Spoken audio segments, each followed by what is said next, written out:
A lamp that gives light to the world, that gives light to the community around it, that helps people see and find their way and examine their own lives and behavior and attitudes. All of that is what church is meant to be about, I think. And sometimes, as I said earlier, we can get caught up in the business and become just sort of going in a circle. So during this pandemic time, and this was Jerry's idea more than anybody else's, or Jerry's and Carolyn's, and I got dragged into it. Not kicking and screaming, but to enter into a process of discerning a new vision for Spirit of Hope as a post-pandemic church. What does it mean to be church on the other side of COVID, if we ever get to the other side of it? And some say we're going to be living with it in forms for a long time. But it speaks to us, it changes us, it challenges us to take a look at ourselves and what we're about, and maybe where we're going and how we're going to get there. So, having said that, Jerry, come on up.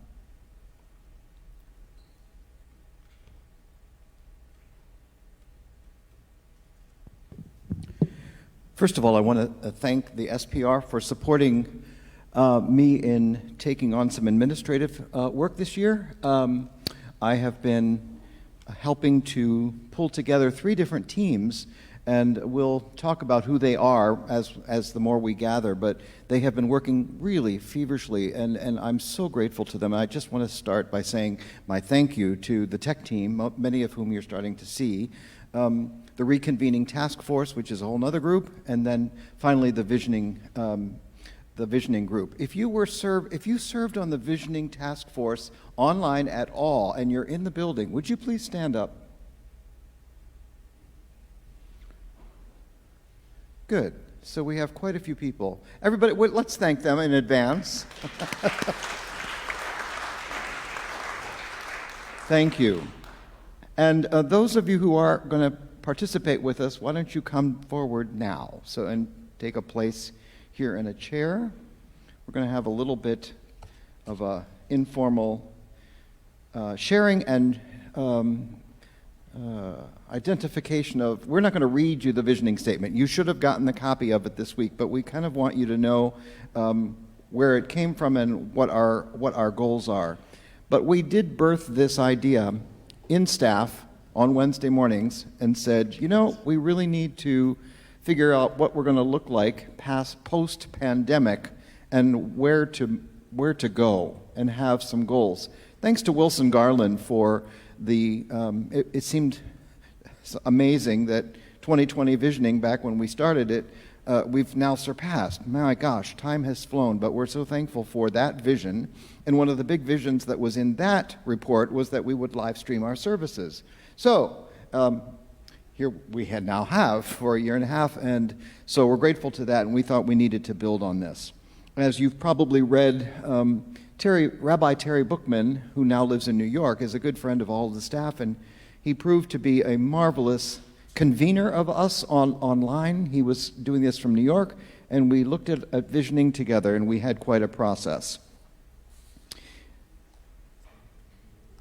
I will read this to you just so you know where we're coming from.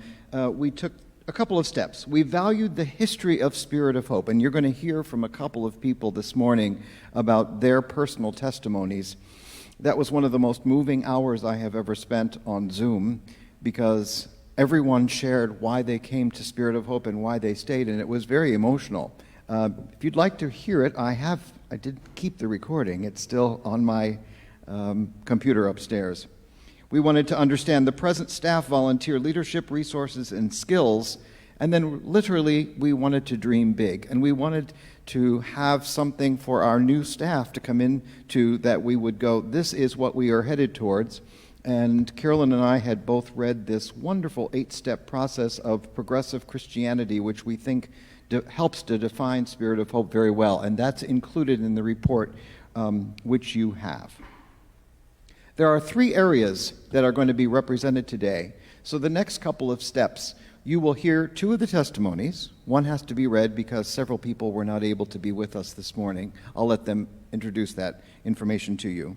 And then we divided up into 3 breakout rooms on Zoom.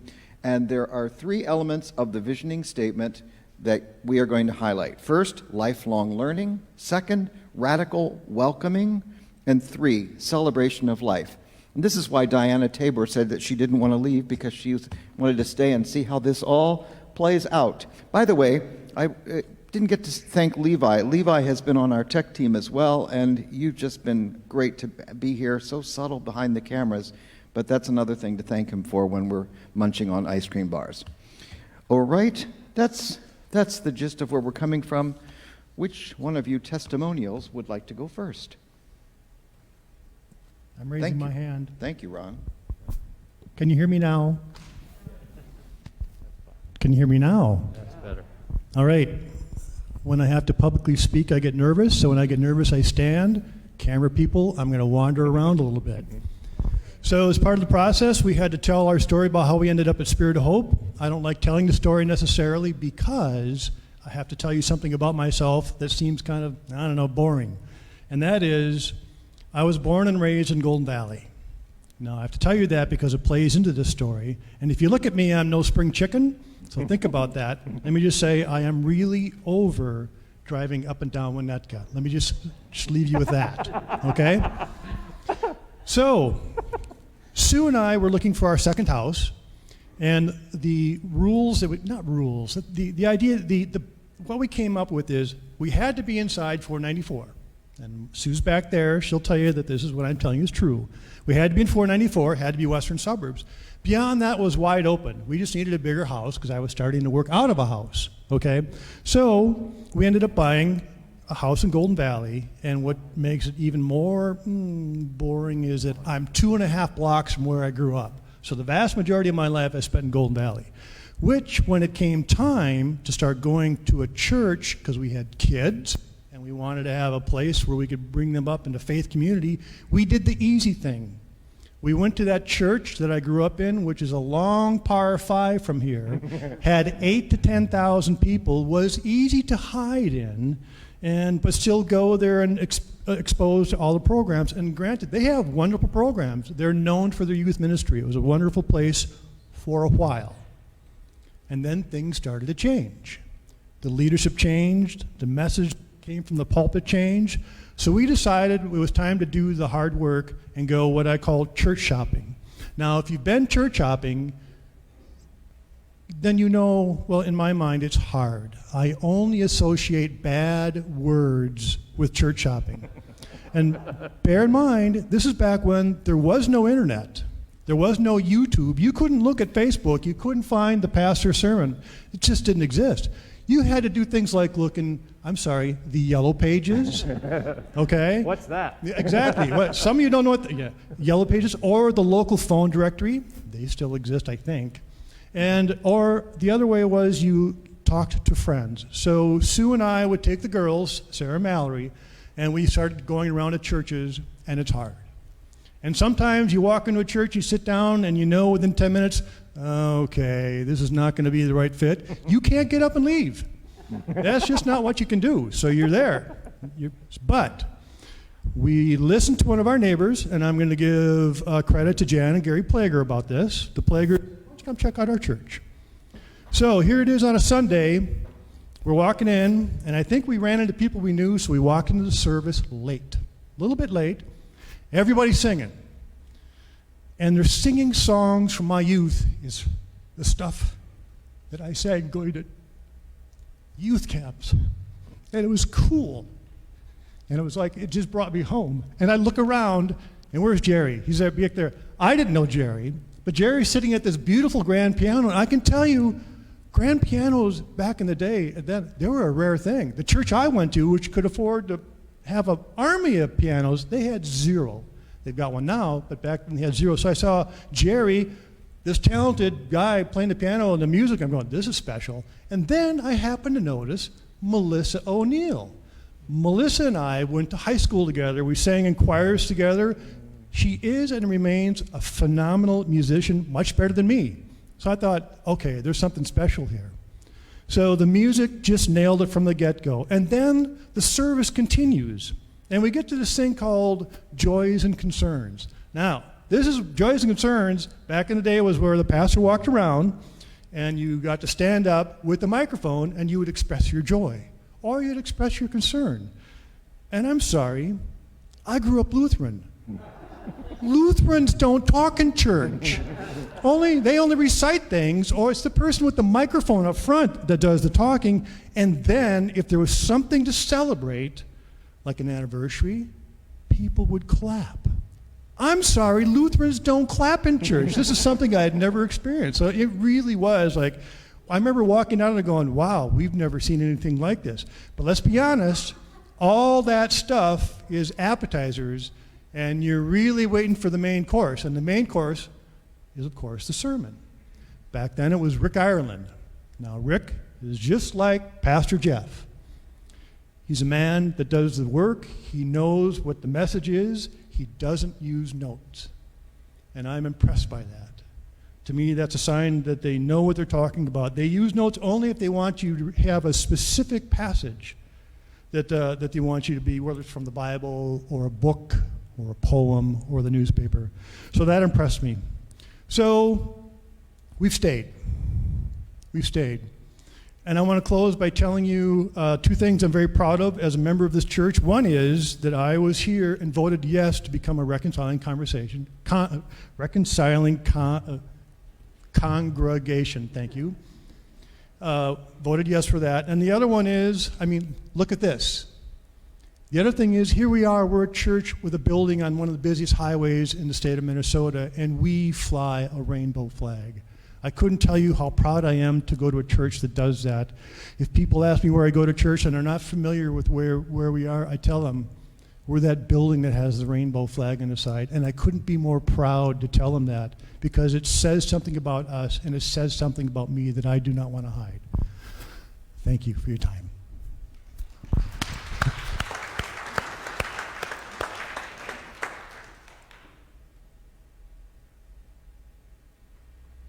Well, I'll go next. My story is not about how Don and I came to this church. That was a long time ago, 35 years, something like that. But, I've got a story, a testimony from Haley, currently Haley Vetch, soon to be Haley Gray, that she shared with our group when we were part of the visioning process. And this is what Haley had to say. We came to Spirit of Hope after months of driving past the church with the big rainbow flag. That was the draw. Our first Sunday at church was what sealed the deal. It was Palm Sunday. The friendly welcome that greeted us was so much more than the excitement of potential new members.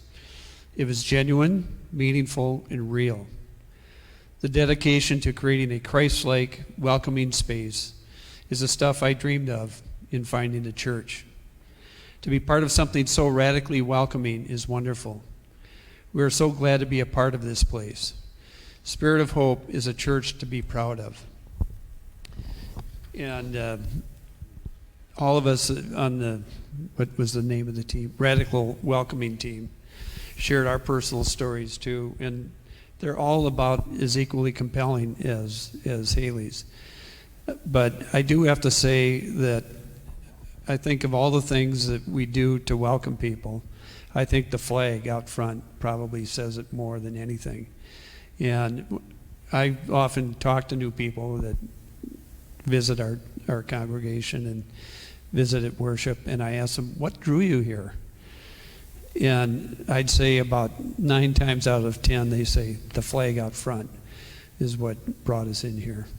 So I think Ron's story is very congruent with what all of our other members, new visitors, and members have felt. And I advise other congregations that I meet with occasionally who are becoming or thinking about becoming reconciling congregations, put a flag out there where it's visible so people know that they're welcome. Thanks.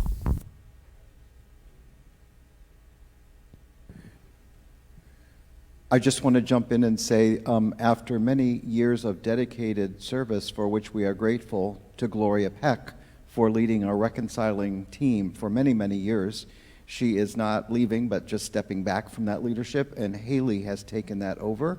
So you will be seeing her. But since Haley wasn't able to be here, I just wanted to publicly thank Gloria for all of her leadership and her continuing visioning and dedication to that ministry. It's vital.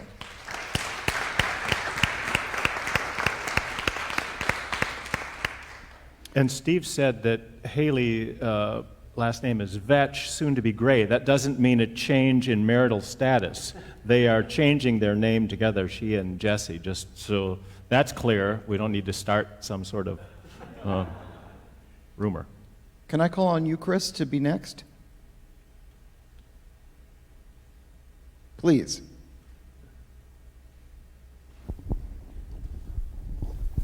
The portion of the visioning committee that I worked on was the celebration of life, and you can read what our statement came out to be. But I associate with this church a lot of celebrations. We have cake after church, we have meals, we have lots of different kinds of opportunities to celebrate together in many different ways, and I feel that that is an extremely important part of this church. It's a way to welcome people in a more relaxed atmosphere and enjoy some of the finer things of life. There's also that celebration yesterday of the end of life and transition, and as hard and sad as that can be, it's important, and it's something that this church does very well. And the hospitality, the healing that happens as a result of that is, in many cases, profound. So we just assume that that will happen, and we shouldn't just assume. That's important work and important celebrating.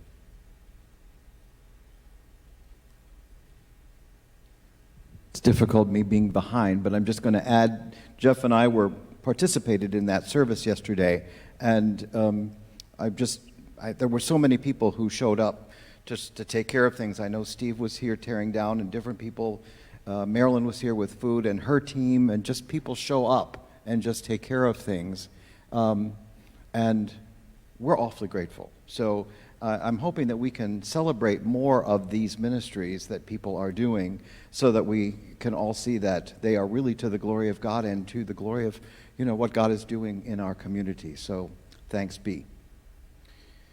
Ron, who was going to read? Ron or Steve? Are we doing? All right, sorry, but I'm standing up again. So I want to let you guys on a little story, a little secret about things. Chris's group dealt with music, and if you know me and you've seen me, you see me when we have choir, I sit right up there. There's not a chair now, but I normally sit right there.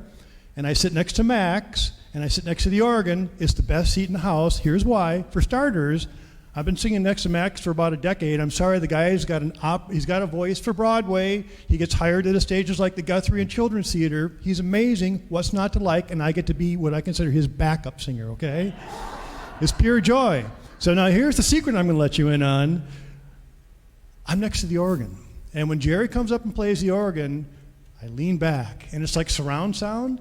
But then, on occasion, I'll lean forward, and I'm looking like I'm saying a prayer or contemplating the message. What I'm really doing, I'm looking at Jerry and the foot thing that he does on the pedals, and all the dancing he has to do to create this amazing music. So music has always been important to me. It's one of the reasons why I said we're here is because of the music program. But that's not the area that I wanted. When they said, do you want to be on a visioning team? That is not the area I wanted to be on, because I had a laser-like focus as to what I wanted for a vision for a spirit of hope. My vision is Haley, but Haley's not here. I actually said that on our call, on the Zoom call. I want more people like Haley in our church because she's young and she's got kids. Remember, no spring chicken? I had young kids when I started here, and there's too many people like me. We need more people like Lee, the young. We need Chad. We need you. We need younger families to be part of our church, because as our church is aging, we're starting to lose some of the pillars of our church. We lost Nadine Gunn. Who does not think of Nadine as a matriarch of our church? We lost Doug Kozad. How can he not be considered one of the pillars of our church? So things are changing, and for us to survive, we need to bring in youth and vitality. Now, when you read the lifelong learning statement, you're going to see none of that in that message, because here's the amazing part of the group process. It's a conversation, and we evolved to, not what Ron thinks, but what the group thinks, and the group was absolutely correct. You know, in life you're on a journey, and whether you know it or not, you're also on a faith journey, and we can't just do programs to try to attract people with young kids. We need to do programs that will attract them, and people with kids in middle school, people without kids, it doesn't matter, we need programs for them too. Then we need programs for people like me, and people even older than me. In other words, we need to appeal to all generations. So there is where we came into this. We want to offer programs that will inspire and engage you and want you to be a member of Spirit of Hope. Now, the section is called Lifelong Learning. I want to point out, it is not lifelong brainwashing, okay? The reason we left that church, which is my personal reason for leaving that church, is that as the leadership changed, the message became, there is only one way, and it's the way I'm telling you from this pulpit, and it's my way or the highway, and that is not the way I believe a faith journey works. We aren't going to tell you what to think. We're going to inspire you. We're going to engage you. We're going to make you walk your journey of faith, and I'll give you those tools. So, that was the vision we came up with, and I hope that the church adopts that. And I think this is now where I sit down again. Thank you.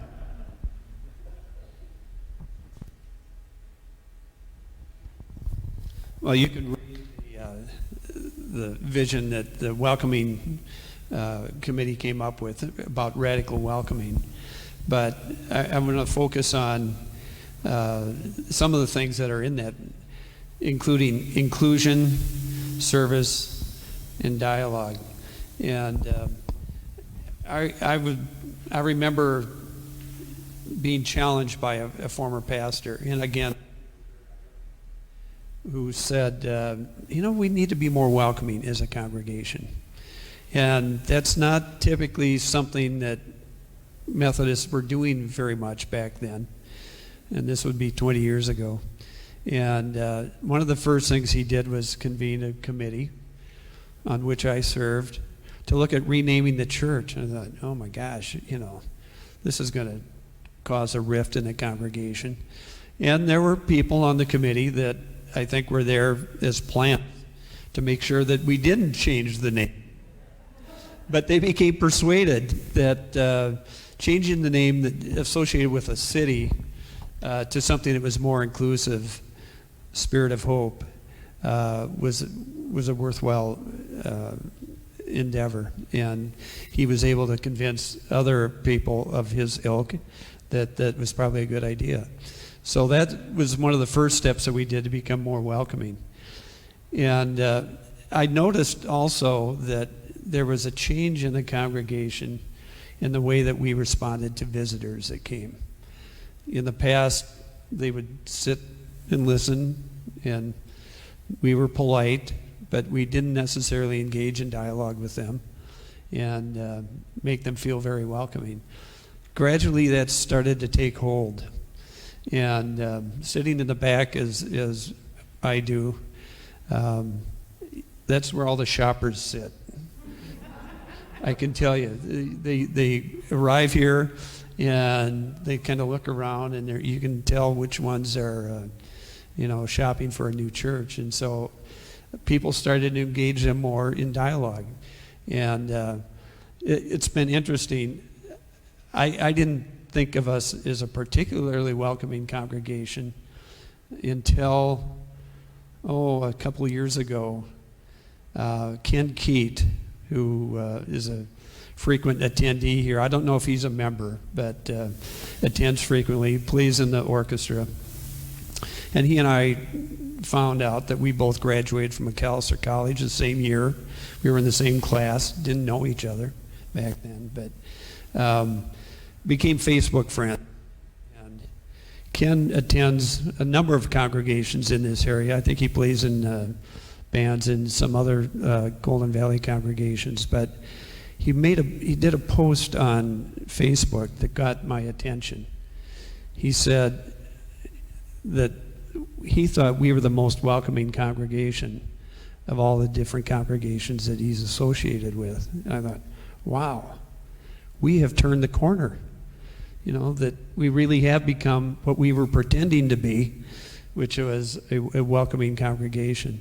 So in our group, as part of the visioning process, we talked about what we can do to be more welcoming, but also what we can do to be more invitational.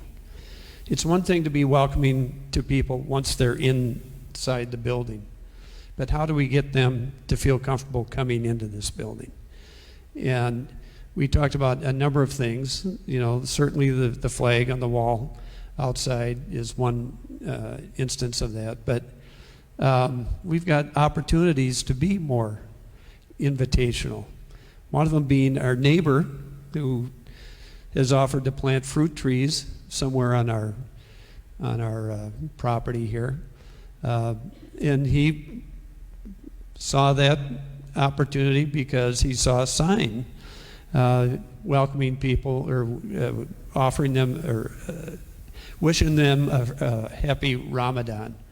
So things like that we could be doing.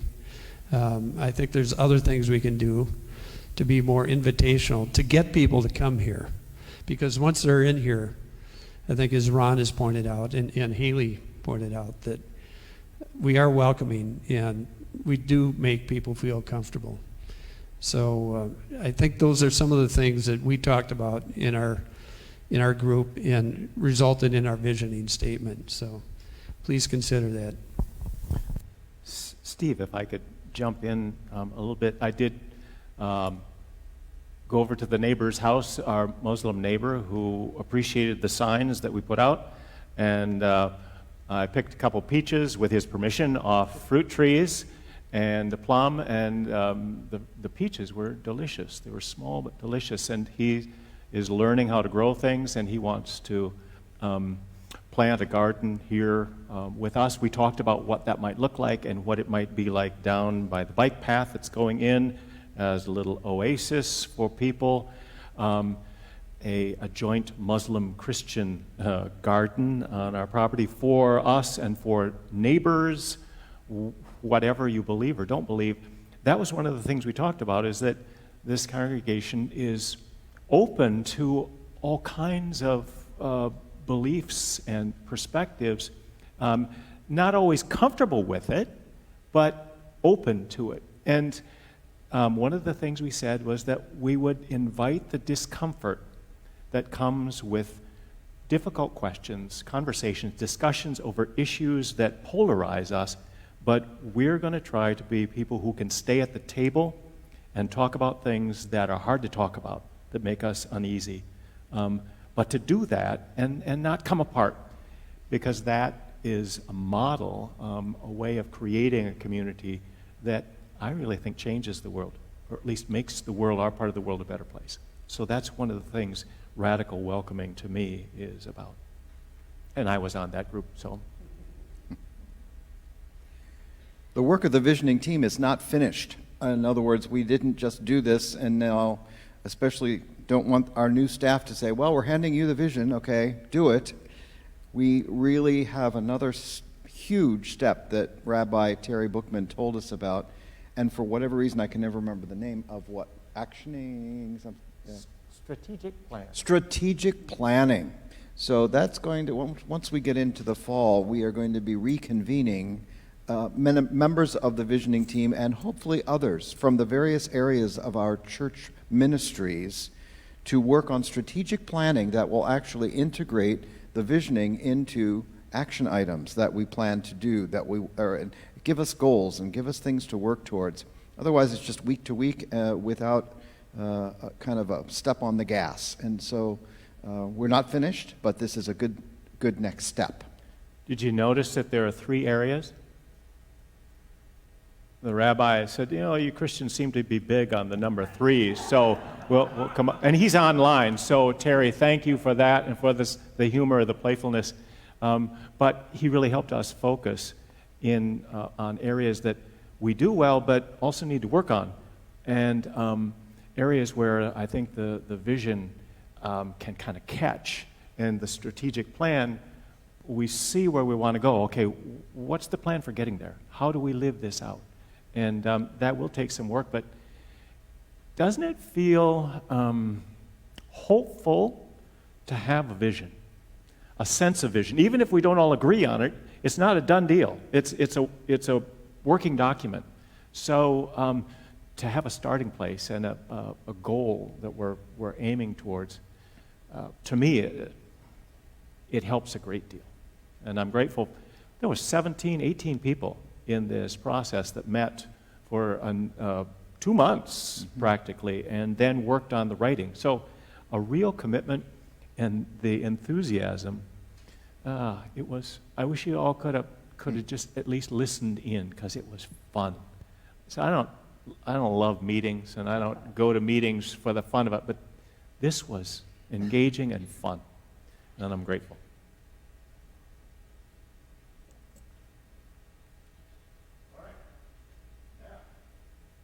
Are we ready to? Yeah. We want to invite. Is there a response? Are there questions? And Sarah is ready to field those from folks who are online with us, so we can process some of this. Like Jerry said, it's not a done deal. I think somebody else said that too. So, what do you think? Do you have questions? Do you have curiosities? Do you have? Do you want to jump up and say yes or anything?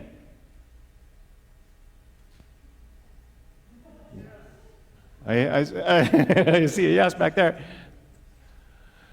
All right. Yes, Susan.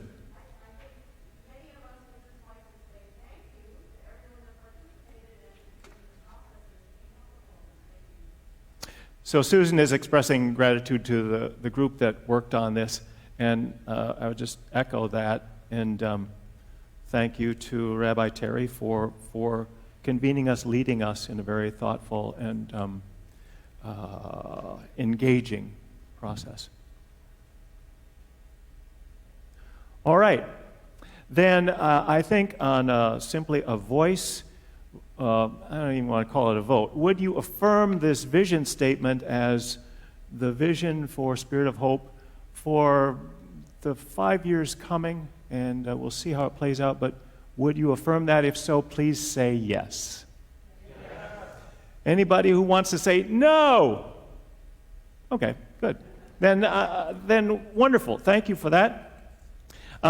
We have, as part of our business also, a few people who are in place in offices have come on board teams and committees, and that list is in the last page. We didn't include the whole long list of committees and teams because that's like hitting the golf ball into not the rough, but in the water or in the weeds or whatever, which I've done. But just wanted to keep it concise. So these are the folks, as you look at this. Gloria Peck, lay member to annual conference. Carol Hahn served in that position the last year or two and was not able to serve anymore. Scheduling and all of that. They're not going anywhere. It just doesn't work for them right now. We're grateful to her for doing that, and to Gloria for stepping up to be willing to serve. Harmony Bennett and Connie Thompson are new members on the Staff Parish Relations Committee. Eric Forsberg, Tom Williams, and Donna Beyer are going off. And we thank you for your time, your energy, your involvement, and much appreciated. Under trustees, Rob Alber and Brian Lidke have agreed to be co-chairs through this year. Trustees, it's one of those sort of thankless committees. So if the trustees work together, they reinforce each other and encourage each other, and I think they do. Ari Mahonen continues on as vice chair. The Ministry Trust Fund, Pam Collins comes back on as chair for 2 more years, and Jerry Gwynn Lenth for 2 more years as a member of the board. As was mentioned earlier, Haley and Jesse Vetch Gray have agreed to co-chair the Reconciling Social Justice team, and we've had a first meeting with Haley, kind of taking the baton over and working with us, and it was fun, and we have some new ideas and directions. And again, thank you to Gloria, with Eric looking over her shoulder for a lot of years of leading, guiding. And Judy Stewart is joining the Gifts and Memorials team. So, those are the folks before you. The nominations committee brings them as a motion. Is there a second that these people would be approved and elected? A second. Steve Adams, second.